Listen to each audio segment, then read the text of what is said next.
suggested that most people who are here, if not everybody who is here, is largely here to hear Stan talk and not so much me. But I just want to say a few words about Stan. I've introduced Stan several times because there was a lectureship, an annual lectureship that was established in his honor in the Department of Neurology, and I run grand rounds so that I get to introduce Stan or talk about Stan each time. I first met Stan, I think it was my first year in Rhode Island. It was 1983 probably, 82, 83.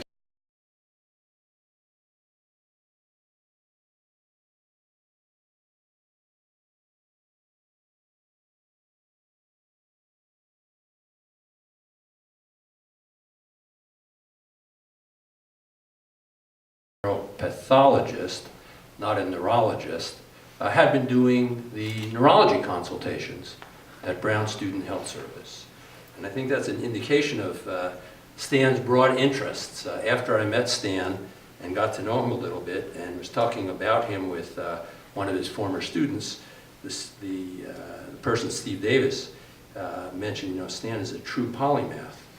And I'd come across the word polymath, of course, several times in my lifetime, but each time I looked up the meaning, I couldn't remember it. So I had to look it up again. And a polymath, for those of you who don't remember what a polymath is somebody who knows a lot about everything. And I remembered it after that because Stan is truly a polymath. He knows a lot about everything.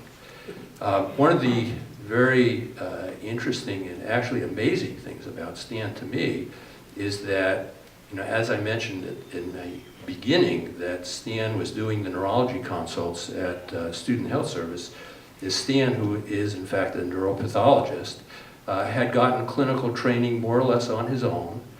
He had started attending the pediatric neurology clinics at Columbia Presbyterian when I think Sid Carter, who was one of the founders of pediatric neurology, was there, and went on while he was chief of pathology over at Downstate in Brooklyn, ran a ward for children with neurodegenerative diseases. Stan was a pioneer in the fight against Tay-Sachs disease, one of the world's leaders in that. And although tonight's book is his fourth that was mentioned here, I think it's actually his 17th. And he's working on another one at least, and has always been keeping busy. Stan gave a talk at a symposium we had last month, CME course really, on the aging brain, and Stan's job basically was to demonstrate that an aging brain can still function really very, very well, and better than most of us with a not yet aged brain. Last year there was a celebration for Stan's 1,000th column to the Providence Journal. He's been writing a column every Monday. It's been going for over 1,000 now, so he's 1,050 or something like that.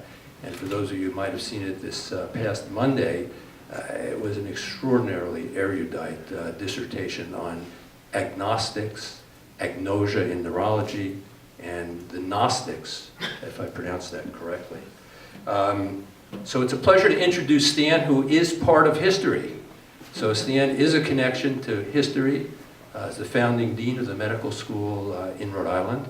And I have to say, I feel a little bit part of that history myself.